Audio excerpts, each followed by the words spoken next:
الرحيم. الحمد لله رب العالمين والعاقبة للمتقين ولا عدوان إلا على الظالمين، وأشهد أن لا إله إلا الله وحده لا شريك له الملك الحق المبين، وأشهد أن محمدا عبده ورسوله سيد ولد آدم أجمعين صلى الله عليه وعلى آله وصحبه الطيبين الطاهرين على مر الأيام والليالي والشهور والسنين. أما بعد.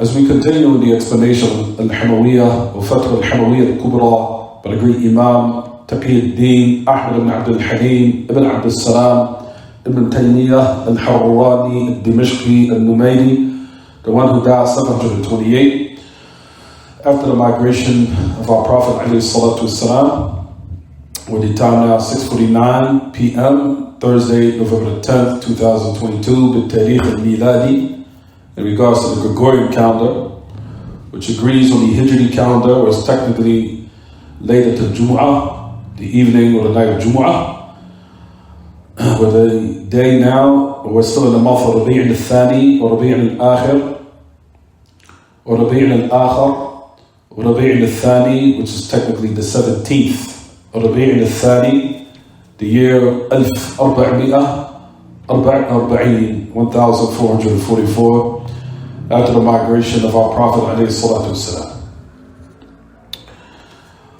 We were discussing the Aqidah of Abu Hanifa, based upon what Shaykh al-Islam conveyed in his book Hamawiyyah. Of what was the Aqidah of Abu Hanifa, which you'll find that a lot of the Muslims these days blind follow the madhab al-Hanafi, not realizing what is the most important affair that one needs to follow if he was to follow or blindly follow that particular scholar of what we, as the people of Sunnah, the people of truth, inshallah, revere as a scholar. What's incumbent upon one is to look in his belief, because that is what made him great. It wasn't the fact that he was a scholar of jurisprudence or fiqh issues. What made him great is his aqidah. What makes an individual great in our religion is their salama, their sound aqidah which they were upon. That is what makes an individual great. That's the foundation. Hence, that if his aqidah wasn't sound, he wouldn't be even recognized. So those who blindly followed the madhab, Shaykh al-Islam was using his book called Al-Fiqh al-Akbar, the greatest fiqh, which is Aqidah, in order to utilize it as an argument and proof, in order to establish against the mukhalifin, in order to establish to those who are in opposition against the truth, even though they claim they followed the madhab of Abu Hanifa. Notice that the narrator of that particular book, his name was Abu Muti' al-Hakim ibn Abdullah al-Balkhi, as we talked about. He was one of the narrators of the book called Al-Fiqh al-Akbar by Abu Hanifa. After we discussed the affairs of the Qadr, you'll find that Abu Hanifa in that regard was sound. He believed in the Qadr of Allah and what was the proper position in regards to the affairs that's connected with it. If you look in your book on Al-Hamawiyyah, you'll find that Abu Muti' asked another question. Al-Hakam ibn Abdullah al-Balkhi, he asked Abu Hanifa, قال قلت فما تقول فيما يأمر بالمعروف وينهى عن المنكر فيتبعه على ذلك أناس فيخرج على الجماعة هل ترى ذلك؟ قال لا. This is where we stopped at last class. He said, I asked him another question, meaning Abu Hanifa, about those or who command the good and forbid the evil. And they follow him upon that. People who now incite violence and incite those different affairs where they go outside the unification or the united body of society, where they want to overthrow the rulers and overthrow the leaders. And they set out to execute that plot. فَيَخْرُجُوا عَنْ الْجَمَاعَةِ.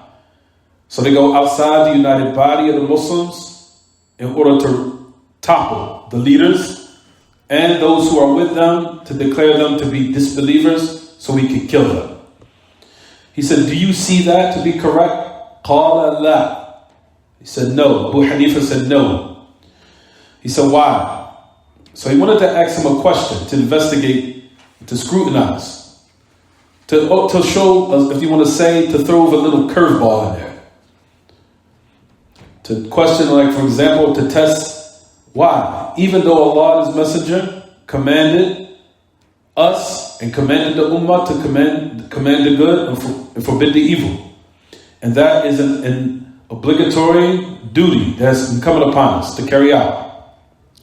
Abu Hanifa said, likewise, of course. However, when these people, they set out to do this, he says they spread corruption more than they rectify. And that corruption of shedding blood and deeming now what is haram, what is unlawful, and what is sacred, it is now becomes transgressed upon and halal. Meaning innocent what? People. Whether it be children, women, and children, and men. No matter who it is, we deem their blood to be halal. Meaning their lives are without any value. قال وذكر الكلام في قتال الخوارج والبغاة. You'll find that Abu Hanifa, that he mentioned, it said again. He said when these people set out to do this, they spread corruption more than they bring rectification. Or what they bring of rectification. By shedding the blood of innocent people and things that are considered sacred, they are deemed now to be halal, meaning that they can be transgressed upon. Then he mentioned the speech concerning the Khawarij and those who are considered bugha. Bugha, meaning that those who in society they cause like a ruckus, but not necessarily at the level of the Khawarij. So the Khawarij are people who Allah has revealed to the Messenger of Allah that they're dogs of hell, but the bugha are somebody different. The bugha not necessarily at the level of the Khawarij, rather they're not at the level of the Khawarij. Al-Baghi or Al-Baghi is an individual that basically stir up a ruckus within society, where the ruler has to now what? Where the ruler has to basically rid the people in order for the security and the sanctity in the land will resume. So he sets out with those who command the good, forbid the evil, to stop them. But it does not necessitate that they have to be killed. Those people are called al-bugha, meaning that they stir up a ruckus within society where it has to be distinguished, or it has to be their fire, their fitna has to be put out. Tayyib. So notice that Abu Hanifa said a statement when he was asked this question, because we know from the guise of those who are upon doubtful matters, and when they spread it amongst the Muslims, their disease, they always want to bring a slogan in order for the people to follow, to utilize that, to incite the people, or to gain followers. They have to use something as a title or a slogan in order for it to be fair seeming, in order to acquire followers to come to their aid. So notice that Abu Muti' asked Abu Hanifa. He said a statement, what? Commanding the good and forbidding the evil. Commanding the good and forbidding the evil is from our religion. Notice that they utilized that particular word or that particular statement in order to acquire followers, but what's intended by it is something else. So we know this was a slogan that was used from the Khawarij, or was a statement of truth, rather, I should say. A statement of truth that was used by the Khawarij, who a Prophet ﷺ described them as dogs of hell. And it's also the methodology of the Mu'tazila. The Mu'tazila also, you'll find that they make qawaid, principles, and from their principles is commanding the good and forbidding the evil, and the meaning of it is to overthrow the oppressful ruler, or the tyrannical ruler. So they brought a qaida, a principle, and put a slogan on top of it to dress their falsehood, or a statement of truth to dress up their falsehood, to make it acceptable for the people to follow. How many people have been misguided by these particular These particular type of plots and schemes that have been made. They put a title They wrap up their falsehood with something what is the truth or somewhat of the truth in order to gain their followers. Similar to that, you'll find that the Khawarij used to use the kalimat al-haq, the word of truth, إِنِ الْحُكْمُ إِلَّا لِلَّهِ. As Allah subhanahu wa ta'ala says in this book, the ruling is only for Allah. So they would use this word of truth, but was intended by what? What is falsehood. Because even though the hukm is only for Allah, but there is certain affairs that Allah made as an exception, that the ruling could be left to the what? Either the ruler or the judge. So they took a generality of the ayah, not realizing there were certain exceptions to the rule that Allah made, where rulings could be what? Entrusted to certain men in what they see fit. That were not the legislations of Allah, rather in certain affairs of ijtihad. Certain affairs where the judge can utilize in order to see fit, in order to bring rectification to an individual. Certain matters Allah left it for their discretion. For example, the ayah where Allah subhanahu wa ta'ala says in this book, when there's marital discord between two couples. Listen to what Allah says in this book. He says, فَإِنْ خِفْتُمْ شِقَاقَ بَيْنِهِمَا فَابْعَثُوا حَكَمًا مِنْ أَهْلِهِ وَحَكَمًا مِنْ أَهْلِهَا إِنْ يُرِيدَ إِصْلَاحًا يُوَفِّقِ اللَّهُ بَيْنَهُمَا. There's an ayah. Now listen to the ayah clearly, everyone. Allah subhanahu wa ta'ala says in this book, if you are afraid of marital discord between the two couples, send an arbitrator, a hakam, a judge from her family, and a judge from his family. If they want reconciliation, Allah will bring tawfiq between them. Notice Allah subhanahu wa ta'ala in his book left the affair to discretion for where? Between the two families, where one from each family can be an arbitrator to judge the matter. Look to the ignorance of the Khawarij. They used the generality of the ayah, forgetting about the other affairs in which Allah subhanahu wa ta'ala made the exception. And this is what the affairs in which Abdullah bin Abbas radiallahu anh, when he came to debate with them, this was from the hujjaj, from the proofs and evidences that he utilized in order to what? Nullify their falsehood. That's why you'll find, as it comes in the narration, when the Khawarij used to use these statements of truth, such as commanding the good and forbidding the evil, such as, like I just mentioned, there's no ruling except for Allah. They use the generality in order to propagate and spread their falsehood and misguide others until they became part of them, until those who died upon that methodology became from the dogs of hell. So they use this kalimat al-haq, this word of truth. It says, وَأَدَّى ذَلِكَ إِلْ الْخُرُوجَ عَلَى وَلَاةِ الْأُمُورِ. They use this statement of truth, not understanding it properly and not the full details of it, until they went against the Muslim rulers. And at that time, the ruler was Ali, the great Sahabi, radiallahu anhu, one who's promised paradise. They decided to declare him to be a kafir. And they decided to what? Execute him and kill him and plot to assassinate him. A man who Allah and the Messenger of Allah sallallahu has testified in the hereafter he will be from the people of paradise. They set out to kill him. So you'll find that they gathered in a particular what? Place. It was called Harura. Back in that time, that's what we would understand as a takfiri or khariji. But the term that was used back then was Harura. It was an ascription to a place where the Khawarij gathered. That's why you'll find that even Aisha radiallahu anha said in a particular statement where one of the women came to our mother Aisha radiallahu anha. She said this statement. Now listen to what was mentioned to Aisha, our mother. She said to Aisha, he says, what is it that a woman, that when she's on her mens, that she would have to make her fasting for Ramadan, but not make up the prayers that she left off? So our mother Aisha said to her, Aharuriyatun anti? Aharuriyatun anti? She thought she was from the Khawarij. She says, are you from the people of Harura? This is Ahururiyatun anti. Why? Because the Khawarij, now look how they were misguided to the point in certain affairs where the woman would still have to make up her fast from Ramadan and the prayers she abandoned while she was on her meds. Due to the corrupt ideologies of ignorance that the Khawarij possessed in regards to the Book of Allah and the Sunnah of the Message of Allah, to the point where the woman at the days when she missed her prayers due to her meds, she would have to make all of them up.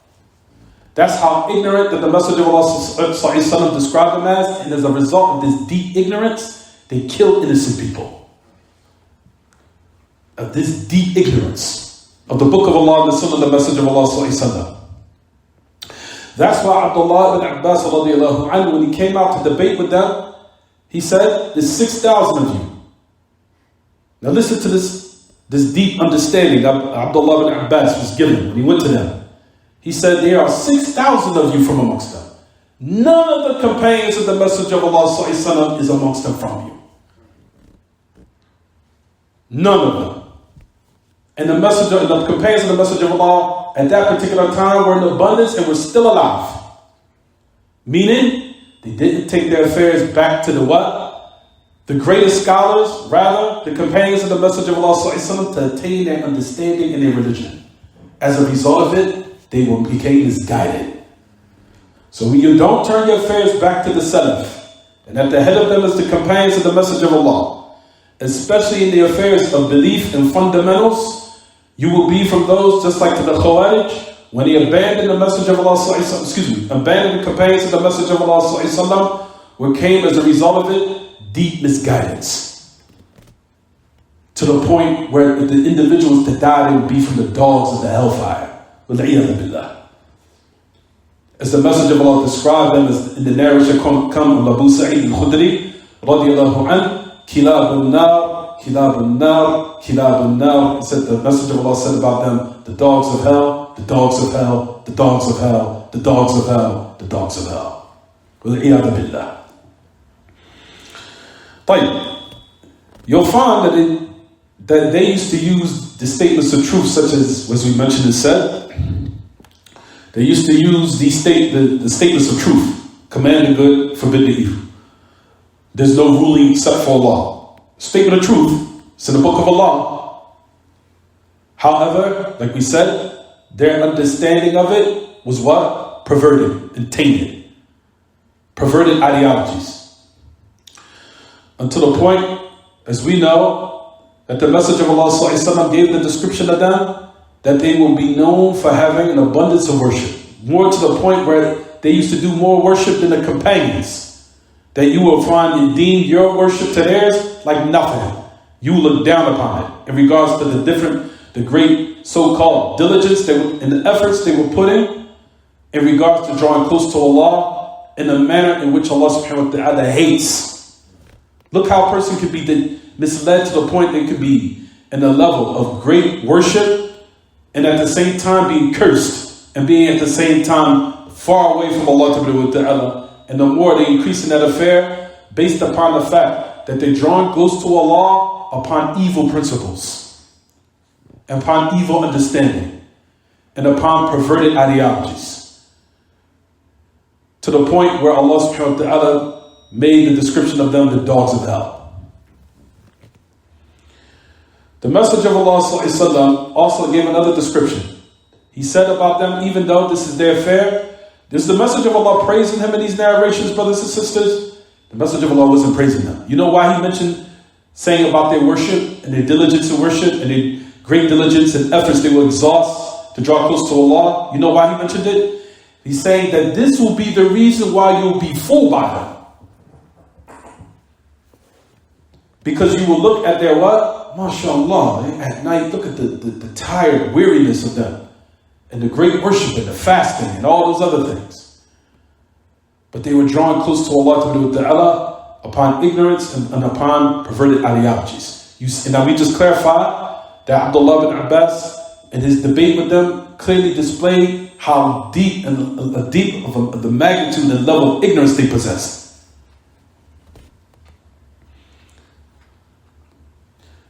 You'll find that the Message of Allah ﷺ said about them, حُدَثَاءُ الْأَسْنَانِ سُفَهَاءُ الْأَحْلَامِ. He said they will be young in age, but they will be misguided in their understanding. Sufaha al-ahlam. And the word safaha means foolishness, to be fooled, be a fool, stupid. So basically they will have lack of knowledge in these affairs. And he said they will be young in age and misguided in their understanding of the religion. And as a result of it, they will kill innocent bystanders from women, children, and men, and they will not care. Why? Because they think by killing innocent people, they're drawing close to Allah by it. And that I'm going to earn paradise. If this is not drawing close to Allah in a manner that Allah hates, then what is? To think that you're killing a child or a woman and that Allah is pleased with it. That is a great magnitude of misguidance. That's the reason why they will attain the description of the dogs of hell. You'll find that Allah subhanahu wa ta'ala says in his book about the Khawarij. Is that ayah? Now listen to this. Where Allah subhanahu wa ta'ala says in Surah Al-Kahf, قُلْ هَلْ أُنَبِّئُكُمْ بِالْأَخْسَرِينَ أَعْمَالًا الَّذِينَ ضَلَّ سَعْيُهُمْ فِي الْحَيَاةِ الدُّنْيَا وَهُمْ يَحْسَبُونَ أَنَّهُمْ يُحْسِنُونَ صُنْعًا. Listen to this ayah. Allah subhanahu wa ta'ala says in Surah Al-Kahf, the last page in the Surah of the Kahf, of the cave, Kahf. Well, Allah subhanahu wa ta'ala says in his book, will I not inform you of the most greatest losers of their deeds? Those who set out and exhaust efforts. الَّذِينَ ضَلَّ سَعْيُهُمْ فِي الْحَيَاةِ الدُّنْيَا. They exhaust efforts in this worldly life, and they really deem and think that they're doing something good. And their efforts are misguided. This is an ayah from Allah. If you look to the tafsir of it, the tafsir of Ali ibn Abi Talib, he said this description from them is the Khawarij. Worshipping Allah all night, siyam during the day, killing innocent people, and then in the hereafter, they will find that their deeds were not accepted. These are the affairs, as we said, brothers and sisters. That is an explanation of what Abu Hanifa mentioned and why he mentioned it. So notice he said that the Khawarij, that they declared Ali ibn Abi Talib to be a kafir. And as we said yesterday, during the time of the Message of Allah sallallahu alaihi wasallam, the Sahaba were the greatest and the most bravest of men. Abdullah ibn Abbas went out to them and they were 6,000. 6,000, not 600. 600, probably 6 individuals with us. Usually certain people from amongst us will become a little intimidated. So it's not maybe 60. If we just seen 60 people coming and I'm just by myself or a person is by themselves, they'll be a little bit what? Scared. Certain people, not everyone. Person with strong aqidah wouldn't be scared of anyone because they know they have their aqidah that nothing will happen unless Allah has written it. But just mere 60 people or 600 people, Abdullah ibn Abbas went to 6,000. One individual. That's it. One individual to make it a statement, and his statement penetrated the hearts of 2,000. Until 2,000 came back to the truth, where Ali ibn Abi Talib had to what? Fight the rest. So this is the affair in which we'll find that Abu Hanifa, rahimahullah, that he was clarifying. He's saying that there's no one that set out in order to kill or topple the rulers, or the so-called claim, the tyrannical rulers. And during this occasion, everyone, don't listen to everyone that now propagates the statement of what's going on in Saudi Arabia Halloween. You'll find that every time, in every occasion, when something happens in the land of Tawheed, Shaitan always casts in the minds of the people to utilize that in order to what? Saying that the rulers are what? Kuffar. We have to topple the Tawaghit. Who's to say that they actually what? Say that they legislated for it to be practiced? Unless some ignorant people who watched the internet and went out to go what? Practice what they see. Those matters, is that the ruler's fault? Absolutely not. It's not his fault. If somebody goes on the internet, how many things have happened that we see people being influenced by homosexuality, transgender, to the end of it, based upon what they see on the internet every day? The internet now has corrupted the whole dunia. It has corrupted every household, in which you'll find in every shape, some type of shape, form, or fashion. It has entered in every house, and there's no exception. People read, they see, and due to the lack of education, people go out, practice, but that does not necessitate that what? That it's the ruler's fault. But as soon as they see something happen in Saudi Arabia, see, told you. So that's the reason, brothers and sisters, these satanic calls, these satanic ways, we have to be very careful. Not to immediately run our mouths in order to what? Set out to now so-called try to pollute the minds of the people based upon everything we see and hear. As we know, the Prophet ﷺ said in the authentic hadith, as we know, بِحَسْبٍ بِرِئٍ مِنَ الشَّرِّ إِن يُحَدِّثُ بِكُلِّ مَا يَسْمَعُ. It suffices of evil for a man that he relays everything he hears. That he has to speak about everything he hears. كَفَى بِالْمَرْءِ شَرًّا أَن يُحَدِّثُ بِكُلِّ مَا يَسْمَعُ. Suffices him as an evil and a sin that he has to always relay everything he hears. Everything you see and hear, you have to say it. You have to spread it. Those affairs, we have to be very careful, especially during these days, where a lot of us, due to how we run our mouths immediately, we're playing a detrimental part in regards to the world becoming corrupt even more, in which Allah subhanahu wa ta'ala has made the affairs of what? Those who are righteous set out to rectify the earth, not to corrupt it. But the majority of people's goals now is just to corrupt it. Corrupt it more, corrupt it more, corrupt it more, corrupt it until the whole society eventually will fall. And that's what we see in front of our eyes day after day after day. In which we have to be very careful, because we do not join in the crowd based upon what everybody's doing. We try to be from amongst those who are rectified, even though one might think that my contribution, what is it going to do? So I might as well just do evil with everyone else.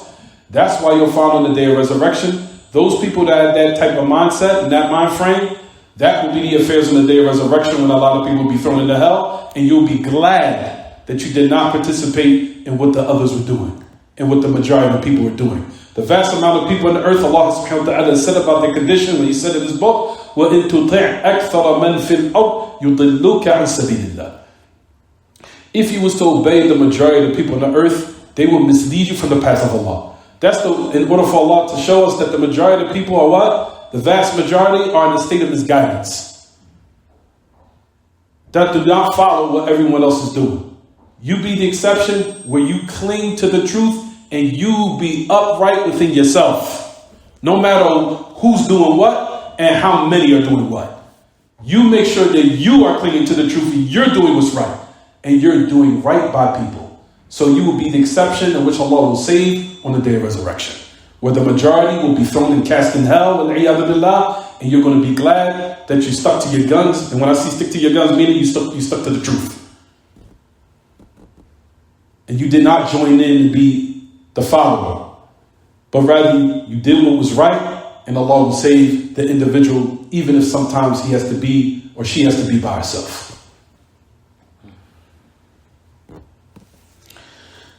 So that was the affair of what Abu Hanifa mentioned about commanding the good and forbidding the evil. So listen what he goes on to say.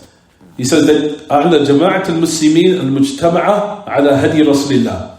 He said that they leave outside the united body of the Muslims, meaning the united body of the Muslims in that particular land, meaning that those who gather upon the sunnah, the message of Allah by hearing and obeying to the leader, and adhering to what Allah and His Messenger have commanded of their obedience, even though some of them might have those shortcomings. But still, at the end of the day, if the affair is what Allah and His Messenger have commanded, that's what you stick to. He said, well, what if they go outside of that? He said, then those people that have gone outside the united body of those who are gathered upon the proper guidance of clinging to the sunnah, and then they go outside of that, and they have totally nullified that pact, meaning that guidance that Allah sent down. What about those people that go outside of that? He said, is that correct? He said, no. even if they use the so-called statement to justify commanding the good and forbidding the evil. So that was the position of Abu Hanifa in this regard. So Abu Hanifa was what? From those who agree with obeying the rulers, even if they were what? Oppressive. And even if they were tyrannical, or even if they had shortcomings, or even if they had certain affairs that you deem to be detestful, or that you hate, or you see to clearly go against the truth, that the Message of Allah informed all this. All these affairs he said you were going to see. Didn't the Message of Allah say this clearly in so many texts? You're going to see rulers that certain affairs are going to emanate from them that you will detest. The Message of Allah already mentioned this. The Message of Allah is clarified. You will see some of them to be oppressive also. You will also see some of them that might shed the blood of innocent people. At the end of the day, make sure you fulfill the haqq by giving them the rights and what Allah has commanded you, even though you see them doing things that's incorrect. Same thing I just mentioned momentarily, or just a moment ago, same thing applies in this affair. You make sure you're doing what was correct, regardless of what's going on outside of what you see, of what people are doing, even with the rulers. You make sure that you're fulfilling the rights in which Allah has obliged upon you to fulfill with them, even though they might be oppressors. Even though they might have some oppression with them, and even if they might do some type of what? Some type of transgression against people or innocents, in which the Prophet ﷺ informed that most definitely you will see this. It will happen, you will see it. The Message of Allah clearly said it. And these are the affairs that one has to hold on to in order to be rightly guided. So their state on the day of resurrection, you will be from those who are saved. The affair is not about this dunya and about so-called appeasing the people because I just don't like that people deem me to be a coward. Forget about those affairs. The affair is about when you'll be saved on the day of resurrection, when a lot of people will be thrown in the pit of hell. That's what it boils down to, everyone. Has nothing to do with this stupid dunya that we so-called glorify. This temporary dunya that is almost over for the majority of us. Majority of us now are in our 40s and 50s, over. Khalas, done. Our life is over. Majority of us now should be preparing for the hereafter. Stop being tied with this pathetic dunya. We've been in this world for 30 or 40 years. We see how pathetic it is. It's pathetic. Right or wrong. For those who have gained wisdom and have experienced so much and have been around the world, have come to the conclusion this dunya is lowly. It's pathetic. So that's the reason why we instill in our minds to what? Preparation, to what? Separate ourselves from the dunya, take what we need, of course, with a little bit of enjoyment that Allah has made halal for us, and prepare for our what? For our next journey. The next journey is the life of the grave. And the only way that to prepare to make sure those particular lives are sound is to carry out the rights of Allah, even though the individual who you're fulfilling the rights for are oppressive. You still does not justify for you to retaliate with something evil or worse, and which will cause and wreak havoc upon other innocent people, even though in your mind you think you're doing something good. Is it clear, everyone? Yeah. Fine. So you'll find, as we mentioned, it's inqam, ila anqam. So we finished, alhamdulillah, we finished the affair was pertaining to what Abu Hanifa said. So this is what Abu Hanifa goes on to say. He said, وَلَكِنْ لَا يُفْسِدُونَ أَكْثَرُ مَا يُصْلِحُونَ مِنْ سَفْكِ الدِّمَاءِ وَاسْتِحْلَالِ الْحَرَامِ. He said, however, what they spread of corruption is more than what they bring of rectification by shedding the blood and making affairs that are sacred and haram, making it what? Lawful and halal. Meaning of people's what? Lives, property, and money. And this is in every land. Once there are protests, they so-called always utilize the slogan, peaceful protests. That's what it comes in the beginning. Eventually, there will be a bystander or individual, either that will become hurt or they will lose their life. In every time. And the only thing that they utilize in the beginning to say is, what? Peaceful protest. That's what it starts. But once the spark comes, that spark, somebody will lose their life. Or somebody will come seriously hurt. In every time. And we know that the people of Sunnah always deems life to be what? Very sacred, even if it's one individual. No matter who it is, whether it be a child, innocent woman, child, or man. One individual has lost their life due to these affairs, that blood is on everybody's hands. That blood, and you played a part in, will be on the day of resurrection. Notice I keep bringing the affair back to the day of resurrection, because that's what the affair returns back to. The blood will be on your hands. Why did you obey Allah and His Messenger and stay in your home? Why did you join in the protest? You knew it was haram. It led to an innocent bystander or an innocent life being lost. That blood is on your hands now. Come on the day of resurrection, that could be the reason of one being thrown in hell. As a result of that individual being hurt or seriously hurt or losing their life. You should have stayed in your home. Why did you join in that protest in those affairs that Allah and His Messenger had clearly made impermissible? Oh, because we were following the people. That's what's going to be excuse? I feel I wanted my rights. You have, in your manner and how you attain your rights, is how Allah and His Messenger have commanded you to attain your rights. Not in which you feel. That's the problem with the majority of people on the earth now. Everybody feels.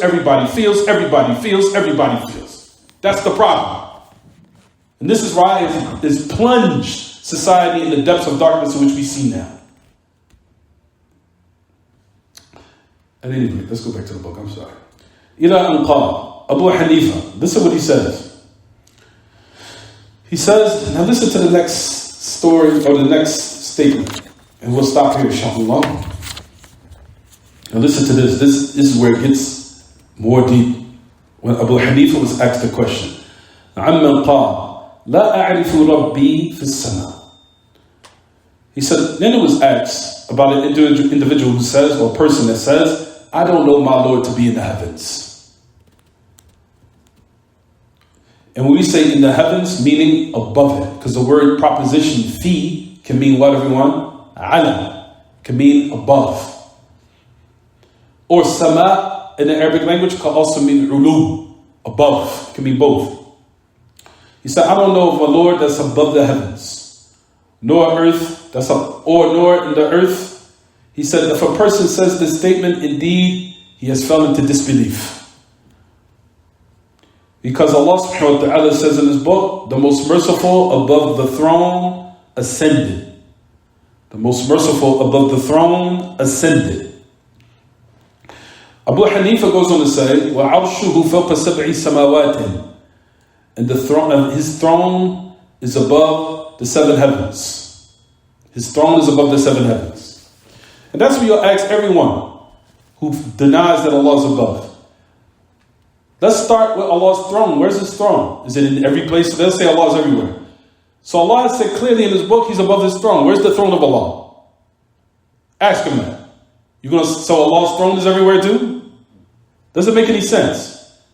Where's the throne? Where's the arsh? Allah has clearly said His throne is above the heavens. It's above the what? The seven heavens. And that Allah is above the throne. Where is the throne? Where is it? That the message of Allah is described that it's bigger than everything. And it cannot be attained its measurement of how vast it is and how big it is and how great it is. And to the point where it has the description that is called a saqf dunya. It's called the ceiling of the dunya.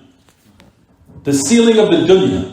That the last thing of what goes up from the creation to each distance between one heaven to the next, which the distance between them is 500 years. As it comes in the narration of Abdullah ibn Mas'ud, Hadith al-Naw'an, where the meaning is correct, where it said that between one heaven to the next heaven is the distance of 500 years. All the way to the second to the third, 500 years. Third to the fourth, 500 years. Fourth to the fifth, 500 years. Sixth to the seventh, 500 years. Then you have the Mawdi' al-Qadamain, which is the kursi, which is the Mawdi' al-Qadamain, which is the kursi, which is the place of the 2 feet of Allah. Then you have the water that's hovering in the air, that the Messenger of Allah ﷺ informed, that above the heavens there's just a hovering water. It's just hovering. That Allah can create water that just hovers in the air. Then above the water is the throne of Allah, that it cannot be counted or measured its size due to how vast it is and how great it is. And that is considered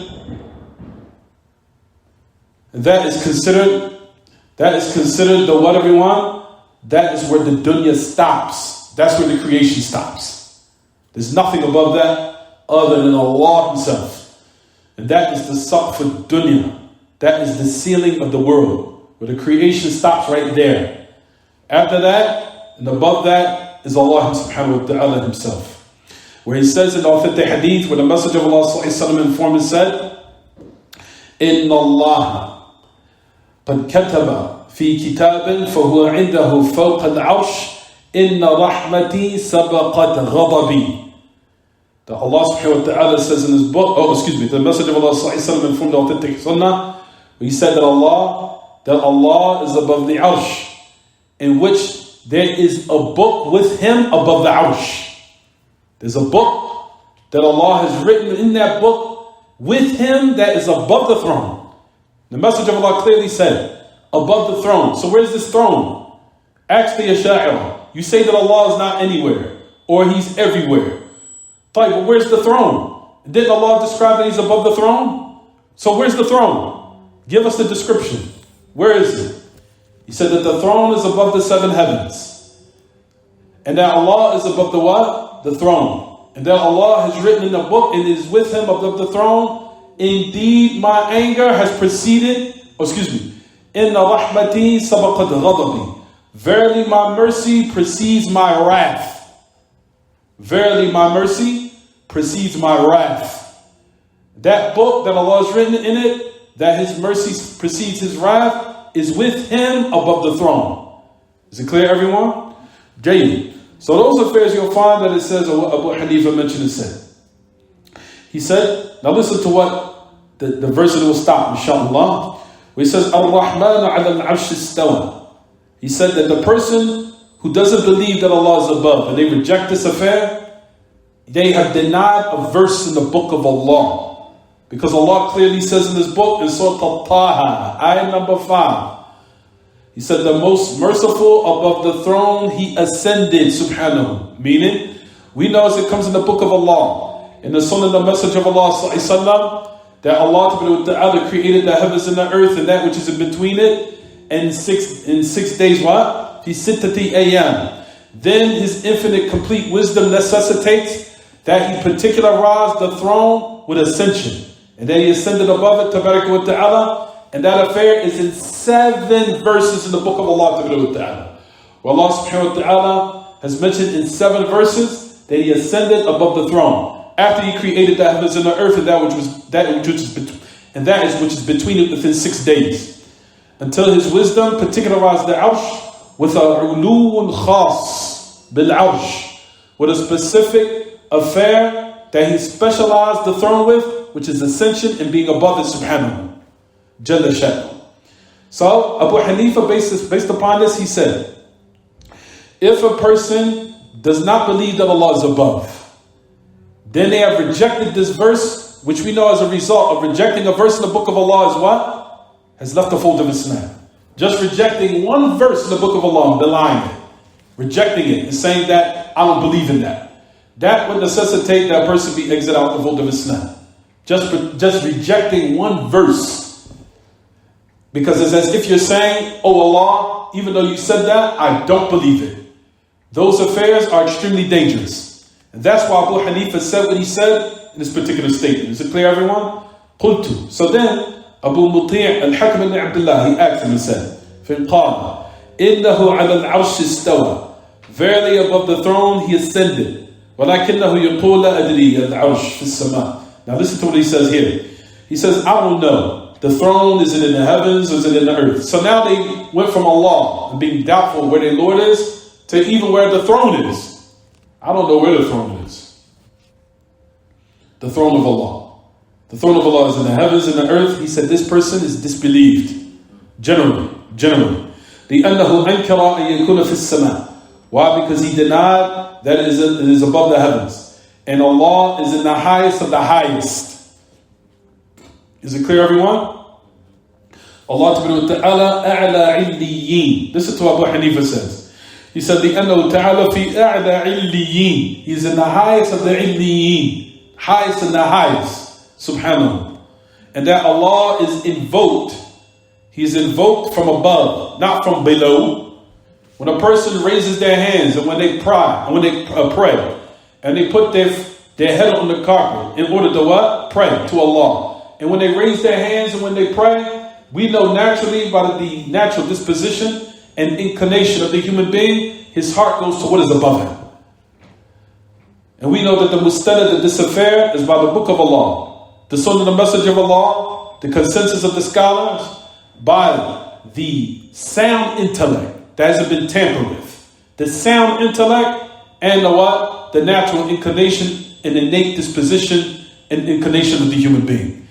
Every human being believes that Allah exists. Every human being believes that Allah deserves to be worshipped alone. And every human being also knows that their Lord is above them, naturally.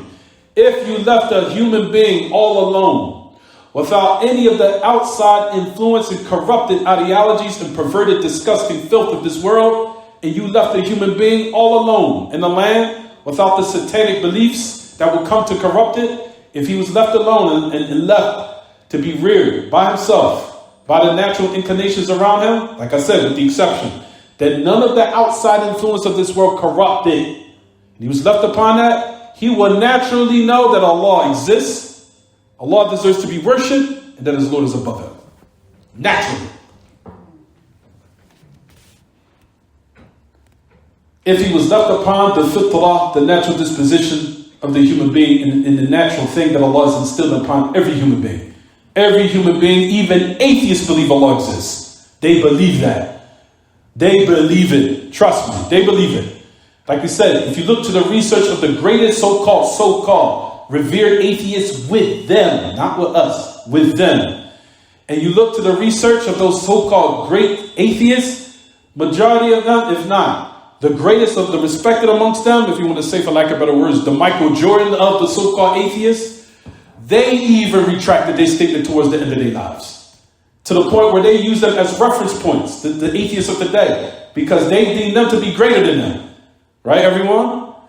You'll find that they what? That they retract at the end of their life, even though some of them were still arrogant. They will use another term. They'll say the reason. They'll call Allah another name or God another name. But the point of the matter is they affirm eventually what? That the existence of greater being and a deity.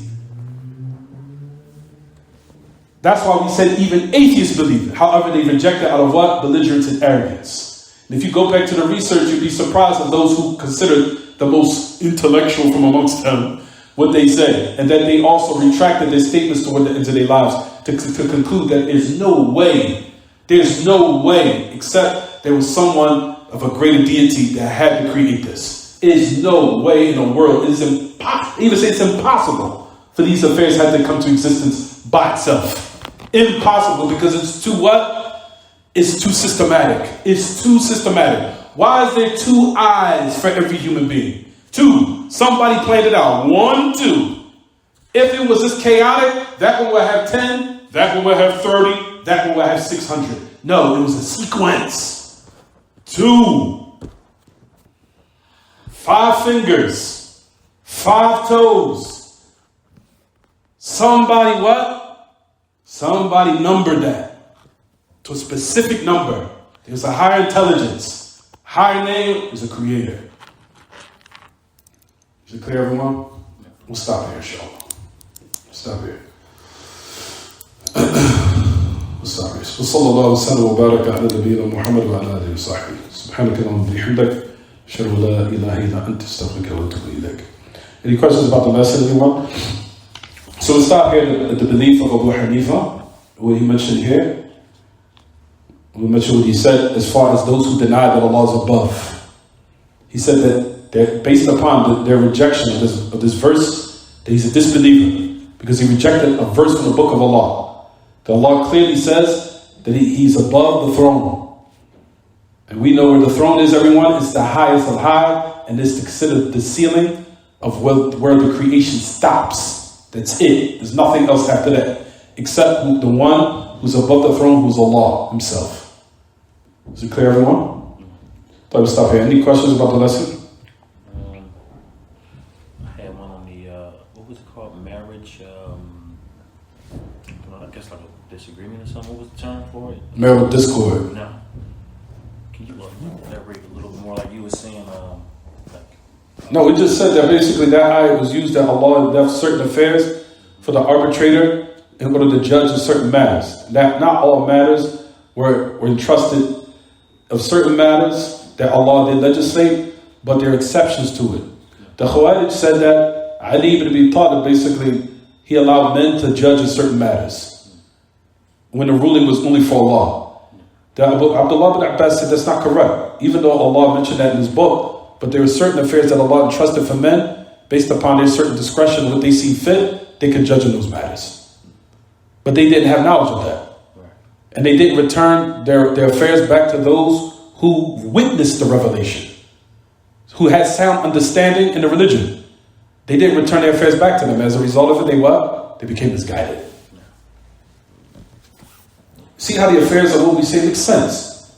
Why would you not take your affairs back to those who were there in the revelation and who Allah praised as the greatest of this ummah after its prophet passed away, and then you take your affairs back to them in order to attain sound understanding? It doesn't make any sense. And they were plentiful in number, which is to show the arrogance of these people. The arrogance, and then, because of course we know, similar to America, I know everything, I'm a know-it-all, you can't tell me nothing. Same type of method, same type of mentality. How you have the greatest of creation after the prophets and messengers, who the Sahaba, president name number, and you don't ask them anything? It's insanity. Is it clear? You said it was Abdullah ibn Baaz that set out the book. Yeah, Abdullah ibn Abbas. Abdullah ibn Abbas. Anything else, anyone? I got a question, but it's not pertaining to the class. I'll wait until you close up. Okay. طيب السلام. وصلى الله وسلم وبارك على نبينا محمد وعلى اله وصحبه. سبحانك اللهم وبحمدك اشهد ان لا اله الا انت استغفرك واتوب اليك.